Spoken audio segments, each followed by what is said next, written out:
ओम शांति। अव्यक्तवाणी 8 मई 1969। मनसा वाचा कर्मणा को ठीक करने की युक्ति। तीसरा पॉइंट है, निश्चय बुद्धि के नयनों से ऐसे महसूस होगा जैसे देखते हुए भी कुछ और देखते हैं। उनके बोल भी वही निकलेंगे। यह है निश्चय बुद्धि की निशानी। निशानबाज की स्थिति नशे वाली होती है, तो निश्चय बुद्धि की परख है निशाना, और उनकी स्थिति नशे वाली होगी। यह प्रैक्टिस अभी करो, फिर जज करो हमारी परख ठीक है वा नहीं। बाबा कहते हैं, निश्चय बुद्धि के नयनों से ऐसे महसूस होगा जैसे देखते हुए भी कुछ और देखते हैं। निश्चय बुद्धि बच्चे जो हैं, उनकी स्थिति कुछ और ही होगी। दुनिया में जो जो निश्चय बुद्धि होते हैं, निश्चय बुद्धि यह एक धारणा है। किसके ऊपर निश्चय? एक, अगर लौकिक बात करें, किसी को अपने पढ़ाई पर निश्चय होता है, किसी को अपने बिजनेस पर निश्चय होता है, किसी को अपने जॉब पर निश्चय होता है, माता पिता पर होता है, युगल पर होता है, बच्चों पर होता है। आपके जीवन में जो एम ऑब्जेक्ट है उस पर निश्चय होता है। निश्चय मना हर बात में निश्चय। अंत की बात है बाबा पर निश्चय, परमात्मा पर निश्चय, यह अंत की बात है। आप बाजार में जाते हैं तो किसी किसी सब्जी वाले पर ही आपका निश्चय होता है। किसी और सब्जी वाले से आप सब्जी नहीं खरीदेंगे, क्योंकि उनके ऊपर निश्चय नहीं है। तो बाबा यही कहते हैं कि ये निश्चय चेक करो अपना। क्या जिसके पास अपनी जीवन बनाने आए हो, क्या आपको पूरा निश्चय है कि आपकी जीवन बनेगी, बेहतरीन होगी, आप बेहतर इंसान बन पाएंगे, और इंसान बनने के बाद आप देवता बन जाएंगे? क्या यह निश्चय है आपको? अपने से चेक करना, बस चलना नहीं, समझ कर चलना। बच्चों के लिए ये पूरी समझ की बात है कि बच्चे कैसे चलते हैं। चलना है इसलिए मत चलो, समझ कर चलो। करना है इसलिए मत करो, समझ कर करो। तो बाबा के ऊपर आपका निश्चय कितना है, यह चेक करो। टीचर के ऊपर निश्चय होगा तो ही स्कूल कॉलेज में आप पढ़ाई कर पाएंगे। माता पिता के ऊपर निश्चय होगा तो ही आपको वर्षा मिल पाएगा। हर रूप से निश्चय चाहिए। संशय क्या करता है? विनाश करता है हमेशा। आज रिश्ते में भी संशय आ जाए, रिश्ता खत्म हो जाता है। हर चीज जो है वो निश्चय से जुड़ी हुई है, निश्चय से बंधी हुई है। निश्चय के बिना उसके अंदर परिवर्तन नहीं हो सकता। निश्चय के बिना हर एक चीज, बाबा कहते हैं, सभी के लिए यह समझ की बात है कि हम कैसे चलते हैं, किस प्रकार चलते हैं। समझ होती है। तो आप जो हो, आपके ऊपर, आपके शरीर में जितने सेल्स हैं उस हर एक सेल का निश्चय है, इसलिए वो आपके लिए सेवा कर रहे हैं। दिन में कितने जन्म लेते हैं, कितने मरते हैं, निश्चय की परिभाषा ही कुछ और है। आज हर एक कण यूनिवर्स का निश्चय के कारण एक दूसरे से जुड़ा हुआ है, वरना टूट जाएंगे, कहीं और चले जाएंगे, बह जाएंगे। तो उसी प्रकार बाबा की बात है। क्या बाबा के ऊपर पूरा निश्चय है?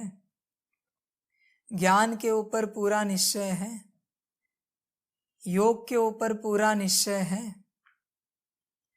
जब सभी बच्चों को पूछा जाए तो बच्चे कहेंगे पूरा निश्चय है। अगर पूरा निश्चय है, यह आपका जवाब है, फिर बाबा की श्रीमत पर क्यों नहीं चलते? फिर मुरली क्यों सुनते नहीं? ज्ञान में क्यों यथार्थ चलते नहीं? बाबा ने कहा है 8 घंटा योग करो, तो क्यों नहीं करते?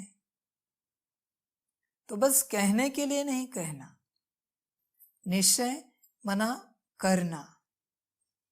आप वही बात करते हो जीवन में जिस पर आपको निश्चय है। बलरामानुसार वो जो भी हो, झूठी हो, सच्ची हो, सही हो, गलत हो, लेकिन आप वही करेंगे जिसके ऊपर आपको निश्चय है। आप उसी की सुनेंगे जिसके ऊपर आपको निश्चय है। आप उसी की मानेंगे, उसी की समझेंगे जिसके ऊपर आपको निश्चय है। फिर समझाने वाला कितना भी बड़ा हो आपके सामने, आप उसकी नहीं सुन सकते, नहीं समझ सकते अगर आपको निश्चय नहीं है। तो बच्चों को समझ की बात है, सभी समझने की कोशिश कीजिए इस चीज को। आपकी धारणाओं पर आपको पूरा निश्चय है, इसलिए आप अपनी धारणाएं नहीं बदल पा रहे हो। अपनी धारणाओं को समझो। बाबा कहते हैं अपनी धारणाओं को सोचो। आपने कितना पकड़ के रखा है? आपको कहा जाए कि ये पूरब है, बचपन से ये सुनाया गया है कि ये पूरब है। अभी बाबा ने अगर कहा ये पूरब है, आप नहीं मानेंगे, नहीं चलेंगे उसके ऊपर। क्यों? क्योंकि आपकी जो बिलीफ सिस्टम है, जो बचपन से आपको पढ़ाई गई है, वो आपके बुद्धि में बैठ गई है। कारण उनके ऊपर पूरा निश्चय था। माता पिता, टीचर, फ्रेंड्स, संबंध संपर्क वाले, गुरु, पूरा निश्चय था। उन्होंने बोला ये पूरब है तो पूरब है। बाबा अगर अभी बोले कि ये पूरब है, आपका दिल, आपकी बुद्धि नहीं मानेंगे। क्यों? क्योंकि बाबा के ऊपर पूरा निश्चय नहीं है। करेंगे लेकिन ऊपर ऊपर से, मानेंगे लेकिन ऊपर ऊपर से। मन में यही संकल्प आएगा, पता नहीं बाबा ने क्यों बता दिया ये पूरब है, पूरब तो इस प्रकार है, इस दिशा में है, तो यहाँ कैसे पूरब हो सकती? जाने दो, बाबा ने बोल दिया है, हम मानते हैं। अभी बाबा ने बोला है तो मान लेते हैं, हमें क्या करना है? वरना निश्चय नहीं है। बाबा जो भी बातें आपको कहता है, वो बातें आपके निश्चय में नहीं बैठ पा रही, क्योंकि आपको बाबा के ऊपर निश्चय नहीं है। इसीलिए वही बातें आपको समझानी पड़ती है। या तो खुद को समझाते हो, या फिर दूसरों से समझानी लेते हो।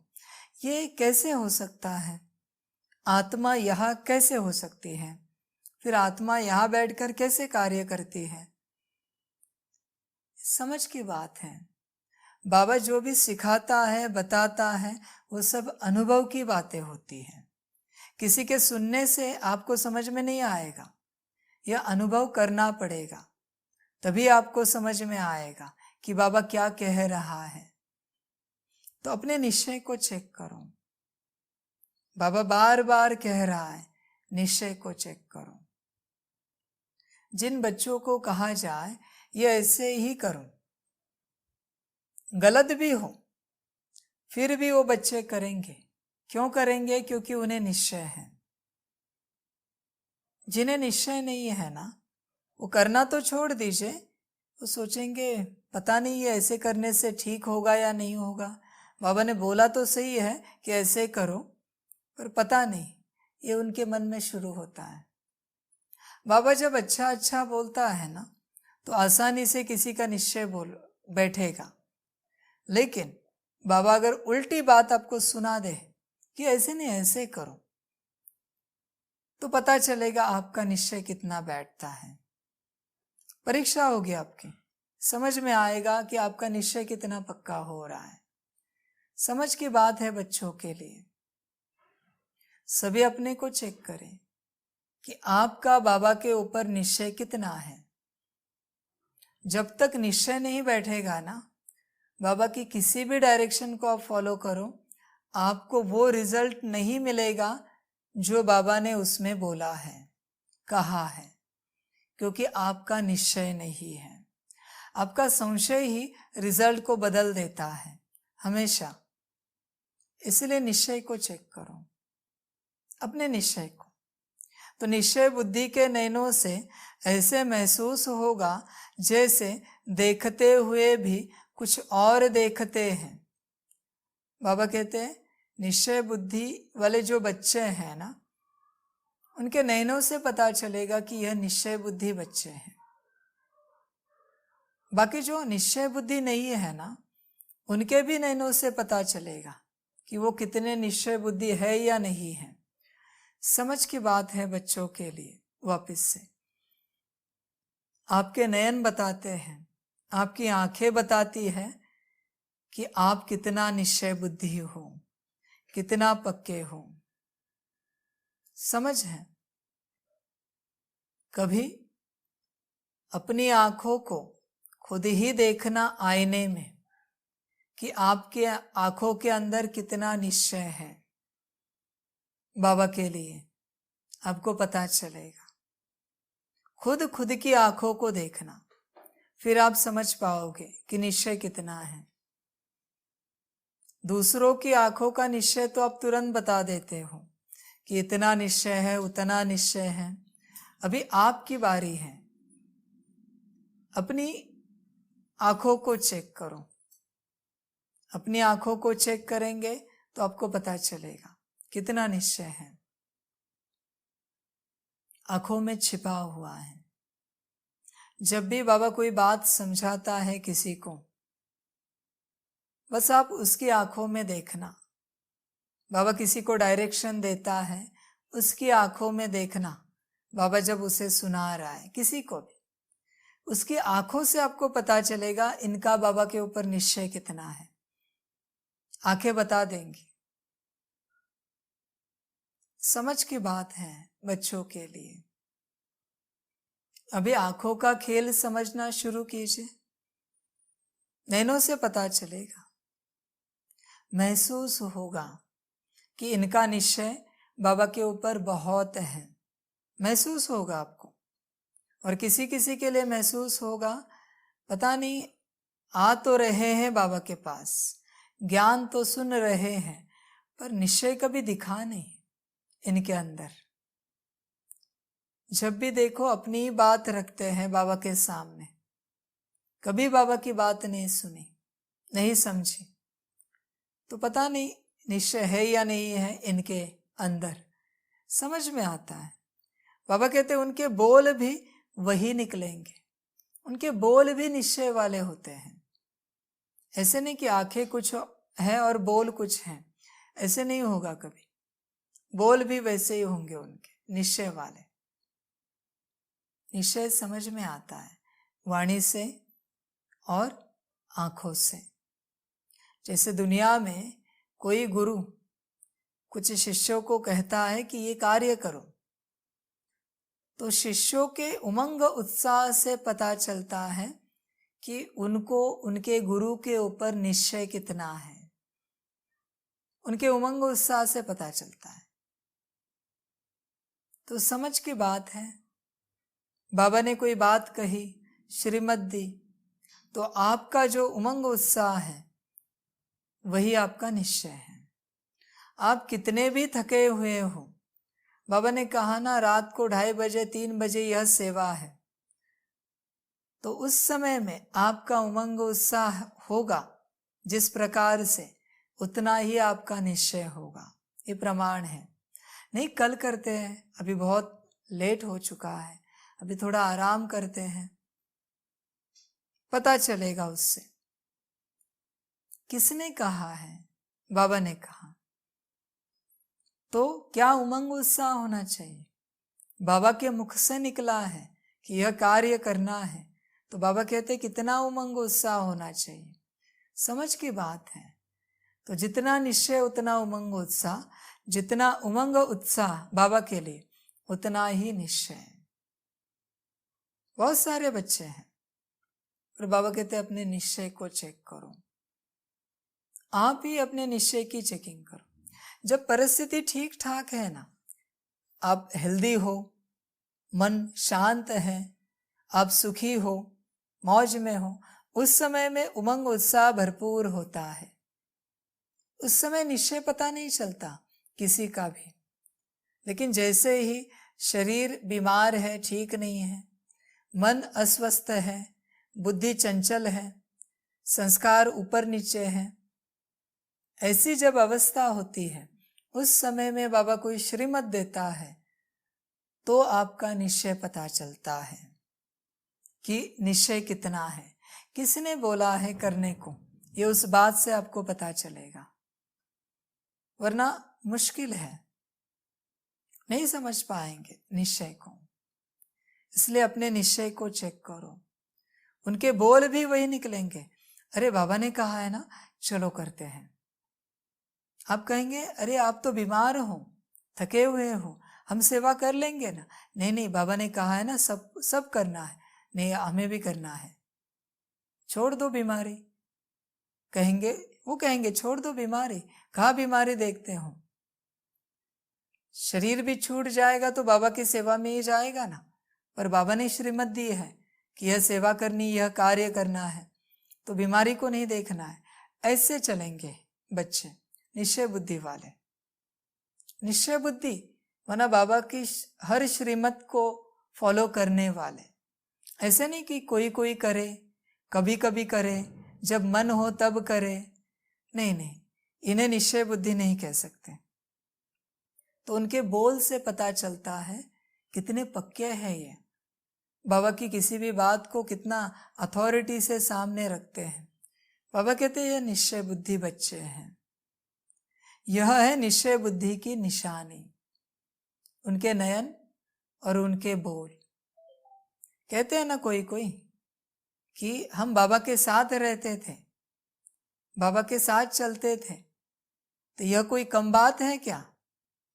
ये नशा है, निश्चय का नशा है। यह कोई कम बात है क्या? समझ है बच्चों के लिए, समझने की कोशिश कीजिए। अपने को चेक कीजिए निश्चय कितना है। निशानबाज की स्थिति नशे वाली होती है तो निश्चय बुद्धि की परख है निशाना, और उनकी स्थिति नशे वाली होगी तो सदा नशे में रहेंगे, बाबा के ज्ञान के, योग के, अपनी स्वयं के स्थिति के, इसी नशे में चलेंगे निश्चय बुद्धि वाले बच्चे। ऐसे नहीं कि बस चलते चले, नहीं नहीं, एक नशा होगा उनके पास। ऐसे लगेगा कि शायद कुछ शराब पीकर आए हैं। शराब से भी कई गुना ज्यादा नशा है ज्ञान का, बाबा को पाने का। बाबा को पाने का जो नशा है ना, उससे बड़ा नशा दुनिया में कोई नहीं है। ये नशा दिखेगा उनकी नयनों से कि हमने क्या पाया है। एक अभिमान होगा, हम कहेंगे एक शुद्ध अहंकार होगा कि हमने किसको पाया है, हमने क्या पाया है, हमें क्या मिला है। एक शुद्ध अहंकार होगा उनके अंदर। इस प्रकार से बहुत बड़ा नशा होगा और उस नशे में ही चलते रहेंगे। देखिए, जीवन में नशा कभी छूटता नहीं। बहुत बार लोग शराब पीने वाले शराब छोड़ते हैं, लगता है नशा छूट गया। गलत फहमी है। आप हर सेकंड नशे में रहते हैं, हर सेकंड। किसी को घर का नशा, किसी को परिवार का नशा, किसी को वस्तुओं का नशा, किसी को नौकरी धंधे का नशा, किसी को चीजों का नशा। नशा कभी नहीं छूटता। किसी को भूतकाल का, किसी को भविष्य काल का नशा, किसी को अपने लौकिक एम ऑब्जेक्ट का नशा, किसी को एजुकेशन का नशा, खाने पीने का नशा, पहनने का नशा। आप नशे से छूट नहीं सकते, सदा उसी में रहते हो, हर सेकंड।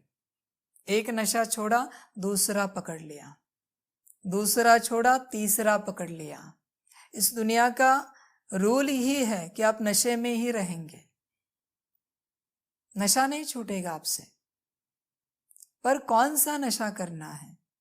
बाबा का नशा, ज्ञान का नशा, योग का नशा, विश्व सेवा का नशा, आत्मिक स्थिति का नशा। समझ है बच्चों के लिए कि कौन सा नशा करना है। तो चेक करो अपने को कि आपको कौन सा नशा है, आप किस नशे में रहते हो, अपने को चेक करो। ऐसे नहीं कि बस नशे में चलो, पता तो होना चाहिए। बहुत बार बच्चे बाबा के कमरे में बैठते हैं तो बाबा बाबा करते हैं, आंखों से पानी निकलता है, कमरे से बाहर निकले नशा उतर गया। मुरली सुनी, यहां से बाहर निकले नशा उतर गया। बाबा कहते ऐसे नशा नहीं होना चाहिए, सारे दिन भर में उसका असर रहना चाहिए। ज्ञान का विचार सागर मंथन में रहे, बाबा बुद्धि में बैठा रहे। बुद्धि को बाबा के पास लगाने से अच्छा है बाबा को बुद्धि में बिठाओ, सदा बाबा याद रहेगा, कभी आप बाबा को भूल नहीं पाएंगे। समझ की बात है बच्चों के लिए। तो निश्चय बुद्धि की परख है निशाना, और उनकी स्थिति नशे वाली होगी। निश्चय बुद्धि बच्चों की स्थिति नशे वाली होगी।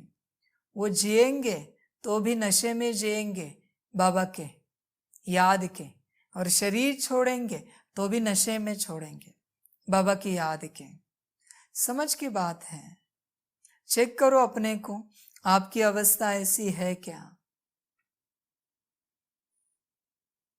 यह प्रैक्टिस अभी करो, फिर जज करो हमारी परख ठीक है व नहीं।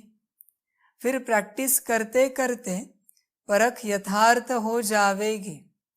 बाबा कहते हैं अपने को परखो। आप पुरखों वाली आत्मा हो तो अपने को परखो।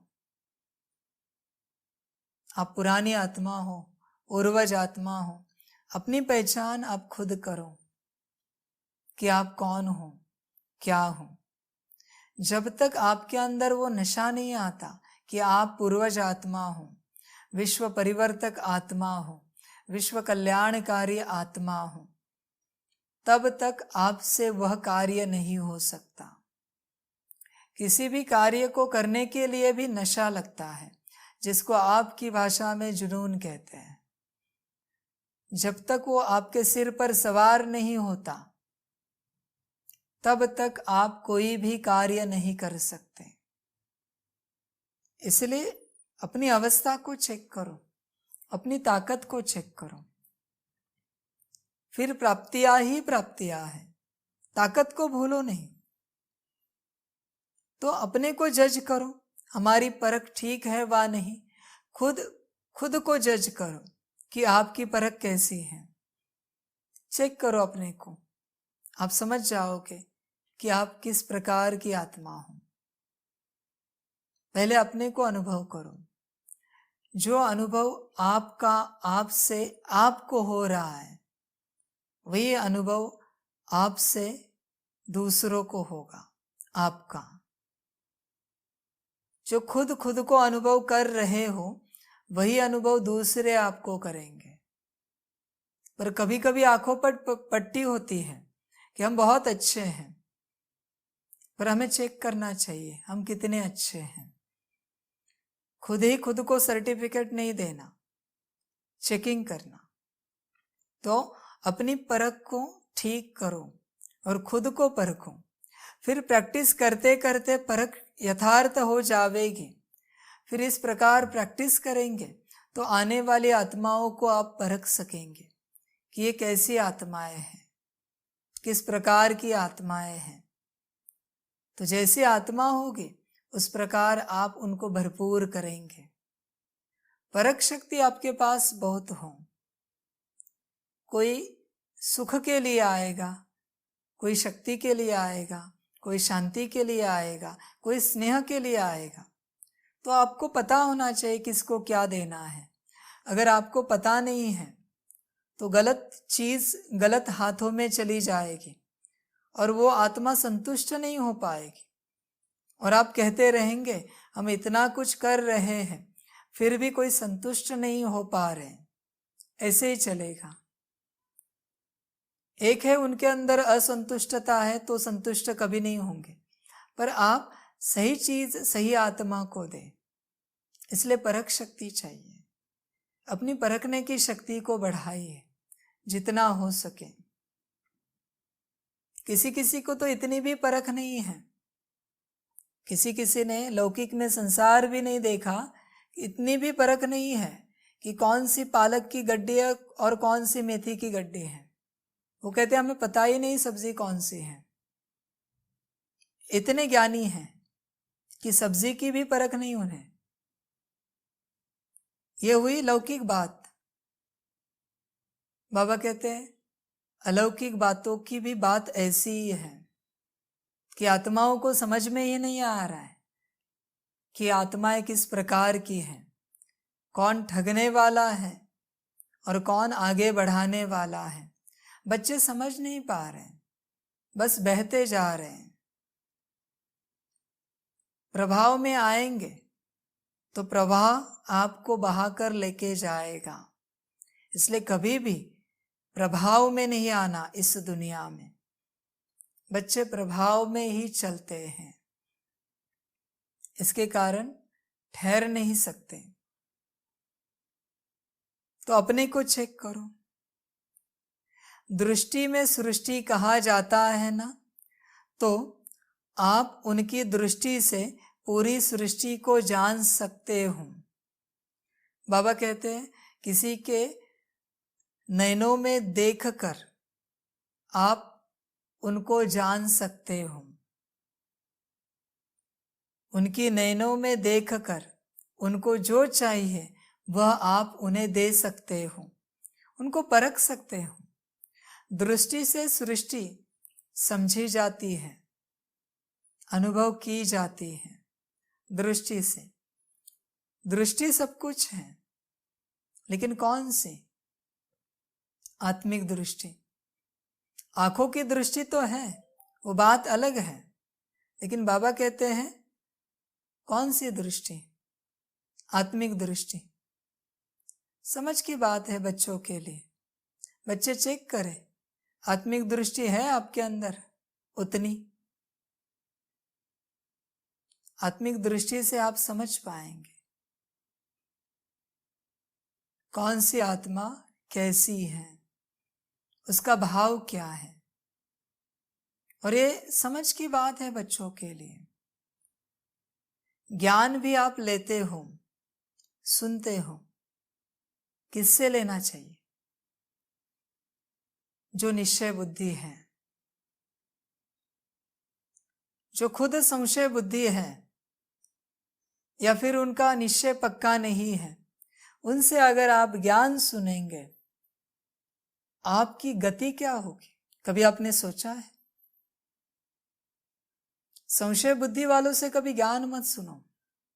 भले ज्ञान कितना भी बड़ा हो, कोई फर्क नहीं पड़ता, ज्ञान कितना भी बड़ा हो, पर संशय बुद्धि वालों से ज्ञान नहीं सुनना चाहिए।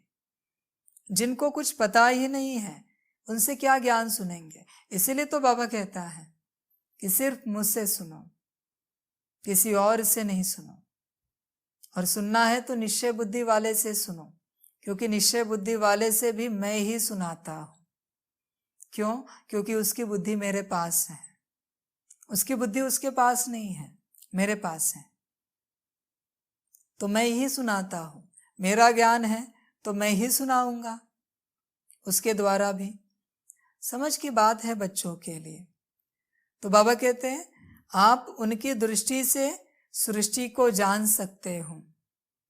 किसी के नयनों में देखकर भी आप उनकी दृष्टि से सृष्टि को जान सकते हो कि इनको क्या चाहिए, यह निश्चय बुद्धि है या नहीं है, इनका अनुभव कैसे है, आपको समझ में आएगा। योगी है या नहीं है, ज्ञानी है या नहीं है, दृष्टि से समझ में आएगा।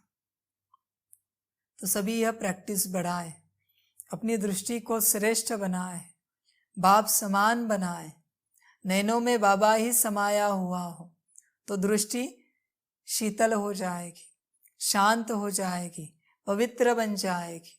अगर नैनों में बाबा है, नैनों में अगर संसार है, संसार तो अब सभी जानते हैं अपवित्र हो चुका है, तो संसार अगर नैनों में है तो दृष्टि भी वैसे ही बनेगी, और जैसे दृष्टि वैसे आपकी सृष्टि होगी। ये कोई ऐसी कही हुई बात नहीं है, ये समझ की बात है। जैसे आपकी दृष्टि है ना, वैसे ही आपकी सृष्टि होगी। आसपास के लोग होंगे, आपकी वस्तुएं होंगी, आपकी चीजें होंगी, आपका घर बार होगा, आपकी व्यवस्था होगी, जैसे आपकी दृष्टि। समझने की बात है ये। तो बाबा कहते हैं सबसे पहले अपनी आत्मिक दृष्टि बढ़ाओ, स्वयं को आत्मा देखो, स्वयं स्वयं को आत्मा देखो। जब स्वयं को देखना शुरू करेंगे तो दूसरों को देखना आसान हो जाएगा। इसलिए सबसे पहले स्वयं स्वयं को देखो आत्मिक रूप में, तो देखिए अनुभव कर पाएंगे बहुत बड़े स्थिति का। तो आप उनकी दृष्टि से पूरी सृष्टि को जान सकते हो, समझ सकते हो, अनुभव कर सकते हो।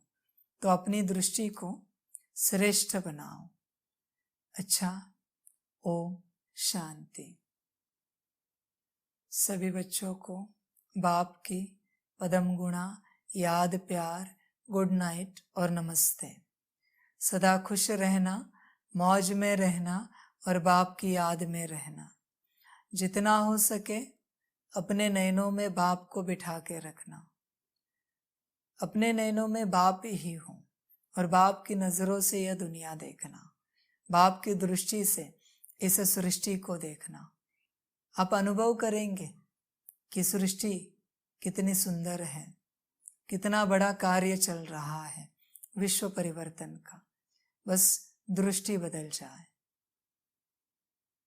अच्छा, ओम शांति।